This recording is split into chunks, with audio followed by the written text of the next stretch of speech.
नीतीश कुमार ने 5वीं बार बिहार के मुख्यमंत्री के तौर पर शपथ ली है। हालांकि मुकम्मल कार्यकाल के तौर पर यह तीसरा ही कहा जाएगा। कहना मुश्किल होगा कि नीतीश के लिए 2005 की जीत ज्यादा बड़ी थी, जब उन्होंने अपने कट्टर दुश्मन लालू यादव को उखाड़ फेंका था, या फिर इस बार जब लालू का साथ लेकर अपने नए दुश्मन मोदी को शिकस्त दी है।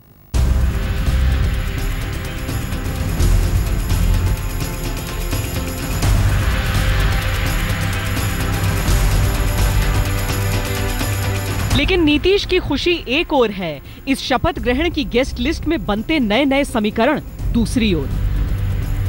दर्शक दीर्घा में कुर्सियों की पंक्तियों और सीटों के फासले के बीच टकराती विचारधाराएं भी संतुष्ट दिखी।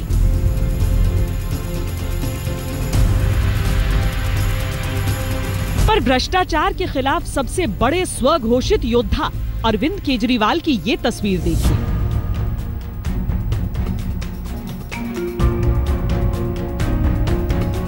अन्ना आंदोलन से उपजे अरविंद केजरीवाल जेपी आंदोलन से जन्मे लालू यादव से कभी गले मिल रहे थे, कभी विजयी मुद्रा में हाथ उठा रहे थे। बात अन्ना और जेपी की होती तो परवाह नहीं, पर यह बात केजरीवाल और लालू यादव की है। लालू चारा घोटाले के दोषी हैं, केजरीवाल ईमानदारी के स्वयं नियुक्त मसीहा। फिर यह रिश्ता आखिर क्या संदेश दे रहा है? यह तस्वीर क्या कह रही है? क्या भ्रष्टाचार की लड़ाई सत्ता की सीढ़ी थी, या लालू के दाग अचानक केजरीवाल को तमगा नजर आने लगे? क्या विरोधियों के लिए मोदी इतने बड़े हो गए हैं कि उन्हें हराने के लिए विचारधारा भी ताक पर रख दी जाती है? क्या केजरीवाल भी उस राजनीति का हिस्सा हो गए हैं जहां चुनावी जीत ही सबसे बड़ी है, या फिर लालू से गले मिलना केवल सियासी शिष्टाचार की मजबूरी है? कभी पाटलिपुत्र के सम्राट के राज में मगध की सीमाएं वर्तमान के भारत से भी दूर दूर तक फैली थी। कभी पाटलिपुत्र की भूमि पर उपजे आंदोलन ने केंद्र की ताकतवर सत्ता को उखाड़ फेंका था। कभी इसी जमीन पर उठी आवाज हर एक राज्य में गूंजी थी। आज उत्तर से लेकर दक्षिण, पूरब से लेकर पश्चिम तक राजनीति के कद्दावर एक साथ इस मंच पर आए। पाटलिपुत्र की भूमि पर ये एक नए मंच की तलाश तो नहीं। मैं 30-35 सालों से दर्जनों प्रधानमंत्री और मुख्यमंत्री के कार्यक्रमों में शामिल हुआ हूं, लेकिन मैंने इतनी ट्रांसपार्टी सॉलिडेरिटी अपने जीवन में कभी नहीं देखी। सवाल विचारधारा का नहीं, सवाल ये नहीं कि अब तक कौन किसके विरुद्ध खड़ा था, सवाल ये भी नहीं कि किसकी राजनीति का मुद्दा क्या रहा है। सवाल केवल राजनीति का है और विपक्ष की सियासी सूझबूझ एकजुटता में ही है। लेकिन हम यहां पाटलिपुत्र की बात कर रहे हैं, एक समृद्ध विशाल साम्राज्य की वर्तमान तस्वीर की, दो दुश्मनों की नई दोस्ती की, साझा सत्ता की, वादों की तुलना में इरादों की ताकत की, वर्तमान की रोशनी में भूत की परछाई की। इस रिश्ते का इतिहास दशकों पुराना है। जयप्रकाश नारायण के जन आंदोलन के दो जोशीले चेहरों ने जब राजनीति में कदम रखा तो साथ साथ 1990 में लालू को मुख्यमंत्री बनाने में नीतीश की बड़ी भूमिका रही, तो नीतीश के इस दफा मुख्यमंत्री बनने में लालू किंग मेकर रहे। लेकिन इसके दरमियान दोनों के बीच कड़वाहट का समुंदर सा बहा। साझा दुश्मन को हराने के लिए आखिरकार लालू ने भी जहर का घूंट पी लिया। नीतीश के जीवन पर एक पुस्तक लिखी गई है, अकेला आदमी। इसमें लेखक कहते हैं कि नीतीश ने छात्र रहते हुए नेता बनने की अपनी इच्छा पर कहा था, सत्ता प्राप्त करूंगा चाहे जैसे भी हो, लेकिन सत्ता लेकर अच्छा काम करूंगा। आज इस वक्तव्य की सच्चाई आरजेडी के साथ में है। 2005 में बीजेपी को साथ लेकर यह अभिलाषा पूरी हुई थी। यह भी सच है कि तब सत्ता में आने के बाद नीतीश ने अच्छा काम किया था। साक्षरता से लेकर विकास तक नीतीश ने ऐसा काम किया कि प्रशंसा और पुरस्कारों की झड़ी लग गई। Politician of the year, Forbes person of the year, Gates Foundation innovation award. सत्ता के दूसरे साल में ही ये अवार्ड्स नीतीश की मेज पर सज गए। बीजेपी जेडीयू का रिश्ता काम की कसौटी पर खरा रहा, लेकिन लड़ाई विचारधारा की छिड़ी। मोदी के नेतृत्व के नाम पर रास्ते अलग हुए। 2014 का आम चुनाव नीतीश मोदी युद्ध का पहला राउंड था। एनडीए ने 40 में से 31 सीटें जीत ली, जिनमें 22 सिर्फ बीजेपी ने जीती। नीतीश के जेडीयू को मिली केवल 2 सीटें, आरजेडी ने हासिल किए 4। मोदी की इस एक तरफा जीत में एक नया इशारा था। मैं नरेंद्र दामोदर दास मोदी ईश्वर की शपथ लेता हूं कि नीतीश की लाख कोशिशों के बावजूद मोदी पीएम बन गए थे।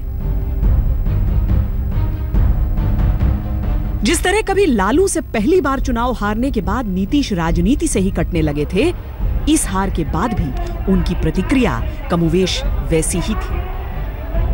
नरेंद्र मोदी अपनी विजय यात्रा के तौर पर वाराणसी के दशाश्वमेध घाट पर भगवान विश्वनाथ की पूजा अर्चना कर रहे थे, जब नीतीश ने मुख्यमंत्री पद से ही इस्तीफा दे दिया। प्रधानमंत्री जो है वो तो एक पूरे देश भर का एक संस्था है, उससे मुख्यमंत्री मिलेगा नहीं मिलेगा, ये कहाँ की बात है, कौन ने कह दिया है?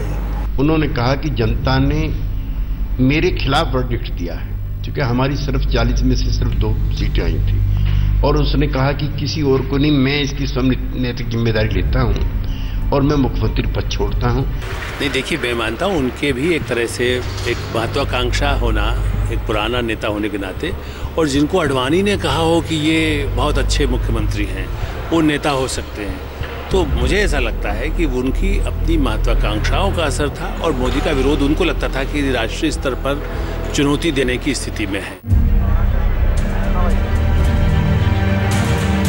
नीतीश ने बिहार की जिम्मेदारी जीतन राम मांझी को सौंप दी। जीतन मांझी ने सपने में भी नहीं सोचा होगा कि वो एक दिन बिहार के मुख्यमंत्री बनेंगे।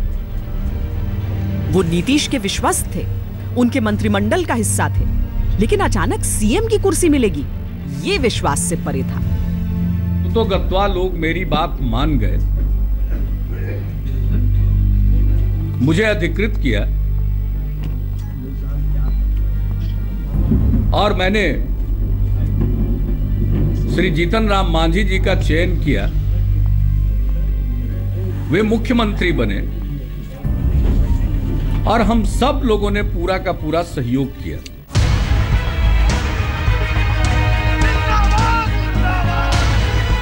इस बीच अपने नए दुश्मन नंबर 1 को हटाने के लिए नीतीश अपनी पुरानी रंजिशों को भूल चुके थे। 20 साल पहले जिस लालू यादव से बेहद कड़वाहट के साथ उन्होंने संबंध तोड़े थे, आज उन्हीं से रिश्ता दोबारा कायम कर चुके थे। नीतीश के लिए उनके विश्वस्त जीतन मांझी एक के बाद एक सरदर्द पैदा करने लगे। वो कभी मंच से भ्रष्टाचार की वकालत कर देते, कभी नीतीश कार्यकाल के कई फैसले पलट देते, उनके द्वारा नियुक्त अधिकारियों के तबादले तक किए। उनके समर्थन में कई विधायक खड़े हो गए। बड़ी मुश्किल से नीतीश ने उन्हें पद से हटाया और दोबारा सीएम बने।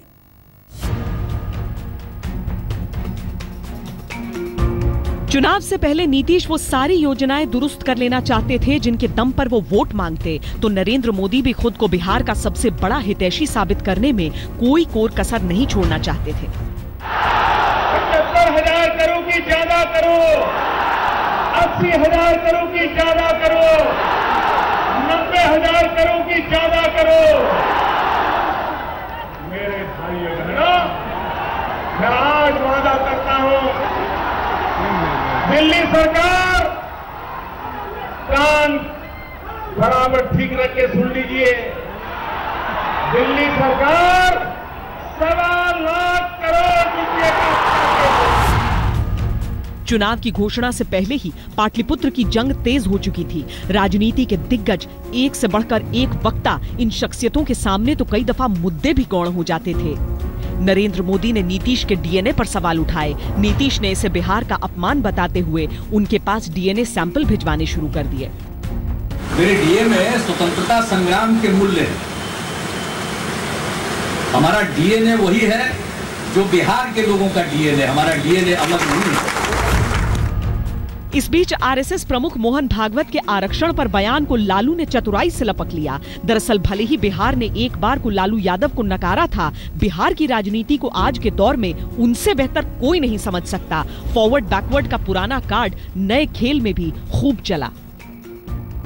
90 का पहले वाला जमाना नहीं है, इन 90 के बाद वाला जमाना है। और हमने कहा कि जब तबला बजेगा धीन धीन तो एक आदमी पर बैठेगा 3-3। अरे ये लड़ाई है बैकवर्ड फॉरवर्ड। उठो उठो दलितों, पिछड़ों, गरीब लोगों। अरे मोहन भागवत बोल दिया ना कि आरक्षण को समीक्षा करके दलित लोग का, पिछड़ा का खत्म किया जाए। अगर तेरा मोछ में दम है तो कर दो। एक तो नीतीश की साफ सुथरी छवि, दूसरा लालू की करिश्माई समझ। नतीजों ने साफ कर दिया कि चुनाव में बीजेपी का कोई भी दांव चला ही नहीं। गठबंधन के साथी बोझ साबित हुए। महागठबंधन ने हर मोर्चे पर मात दे दी। हमारी पार्टी और महागठबंधन ने जो लोगों के से जो वादे किए हैं, जो उनके कल का भविष्य कैसे बनाएंगे, इसके जो वादे किए हैं, उन सारी चीजों को कंसोलिडेट करना है। पर ये जीत एक पड़ाव भर है, एक ऐसे मुख्यमंत्री के लिए जो सुशासन कुमार कहलाना पसंद करते हैं। चुनावी लड़ाई की व्यस्तता ने विकास का रास्ता रोका था। नीतीश की पहली और सबसे बड़ी चुनौती है लोगों के दिलों के उस संशय को दूर करना कि इस गठबंधन में शासन की प्राथमिकता क्या होगी। आगे मौका दीजिएगा तो महिलाओं को राज्य सरकार की नौकरियों में 35% का आरक्षण देंगे। हर घर में शौचालय का निर्माण, हर घर में नल का पानी, गांव तक सड़क बन रही है, बन जाएगी। गांव के अंदर की गलियों का भी पक्कीकरण करेंगे, नाले का निर्माण कराएंगे। शपथ ग्रहण केवल पाटलिपुत्र की नई सरकार की तस्वीर नहीं, शपथ ग्रहण आने वाले दिनों का आईना है। पाटलिपुत्र की तकदीर के लिए, देश की राजनीति के समीकरणों के लिए।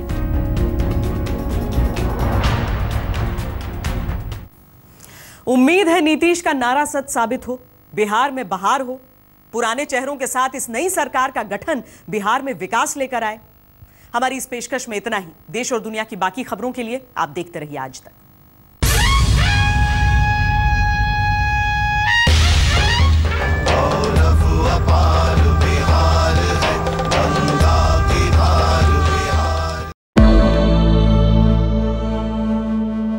निसगम मनि पमग नि पमग सनि पमनि सपस। जहाँ तक याद आती रहेगी।